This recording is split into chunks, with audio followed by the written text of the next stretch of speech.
pessoal, concluímos hoje a nossa série de catequese sobre o Espírito Santo. Eu espero realmente que tenha sido de algum proveito para você que pôde acompanhar essas 9 catequeses, hoje a 10ª, a respeito da terceira pessoa da Santíssima Trindade. Nós percorremos um caminho bastante sintético, mas perpassando os pontos fundamentais da reflexão a respeito da pneumatologia.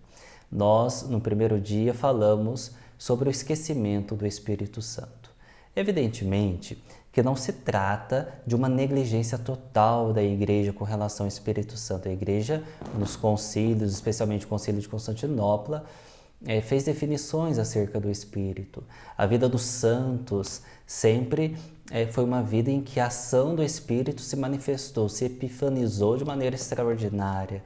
A liturgia da Igreja sempre privilegiou a terceira pessoa da Santíssima Trindade, de maneira que na própria liturgia, no seu desenvolvimento, a solenidade de Pentecostes sempre foi celebrada de maneira muito digna. Agora, o esquecimento se dá, como nós observamos, através dos pontos que o teólogo dominicano Royo Marim coloca. O esquecimento se dá pela dificuldade de visibilidade com relação ao Espírito Santo e também com a carência de devoções no mesmo nível que temos com relação ao nosso Senhor Jesus Cristo, por exemplo. E isto, como eu comentei com vocês, tem sido, graças a Deus, pela ação pastoral da Igreja, superado, porque várias devoções, Festa do Divino, Novena de Pentecostes e assim por diante, têm suscitado no coração dos fiéis um amor renovado pelo Espírito Santo e a consciência de que se trata de uma pessoa real, de uma pessoa divina com a qual nós podemos nos relacionar. Nós meditamos sobre a vida do Espírito, como o Espírito Santo se relaciona com o Pai e com o Filho, como que ocorre as relações intratrinitárias. Nós podemos sintetizar esse âmbito das relações com aquela comparação de Santo Agostinho, de que o Pai ama, o Filho é amado e o Espírito Santo é o vínculo de amor entre o Pai e o Filho. Nós também olhamos para a presença do Espírito Santo em toda a Sagrada Escritura, desde o Gênesis até o Apocalipse, no Antigo e no Novo Testamento, como que a presença do Roá Yavé, do sopro divino, como realidade vital, como possibilitador da vida, como vivificador, se fez muito presente e muito marcante.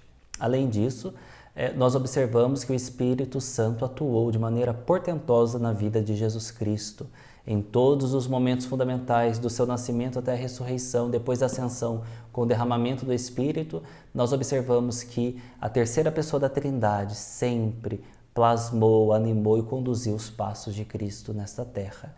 Não somente isto, o Espírito Santo conduz, guia, unifica, vivifica, move e governa a Igreja. Ele também atuou, atua e atuará até o fim dos tempos na Igreja de Cristo.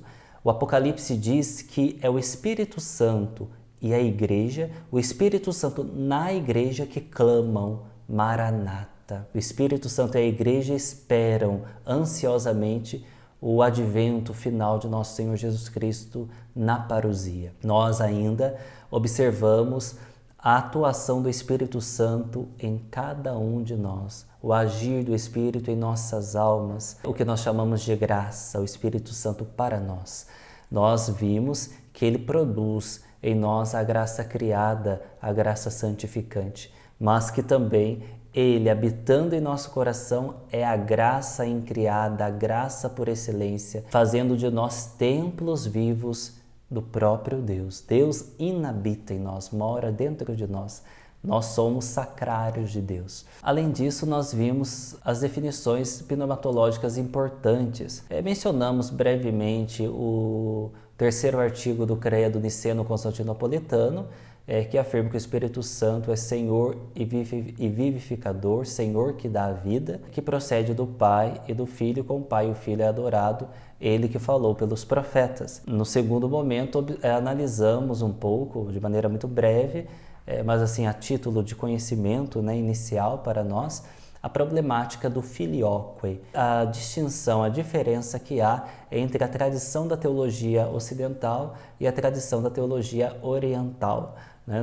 Nós de teologia ocidental, afirmamos a procedência do Espírito Santo do Pai e do Filho. E os de tradição ortodoxa, os orientais, afirmam a processão do Espírito Santo unicamente do Pai.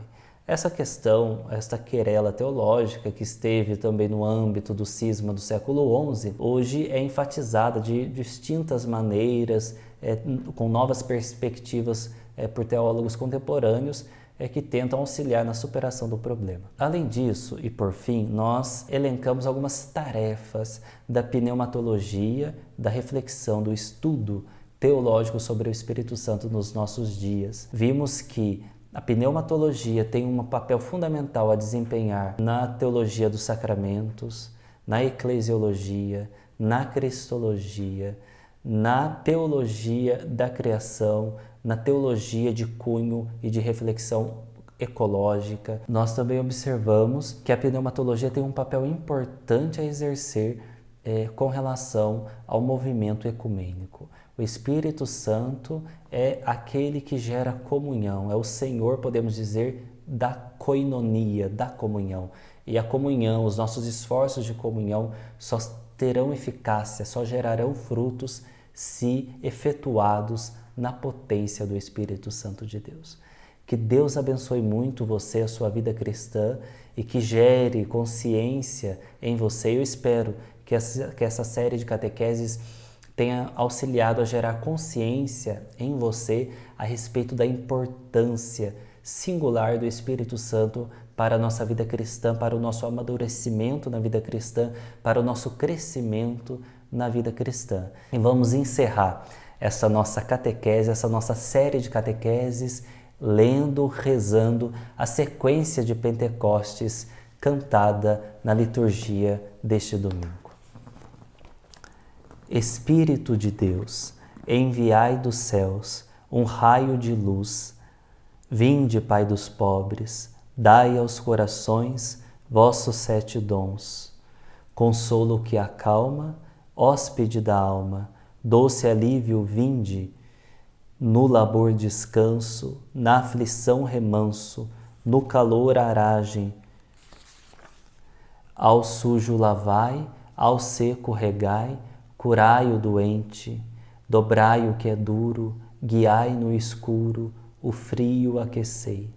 Enchei luz bendita, chama que crepita, o íntimo de nós.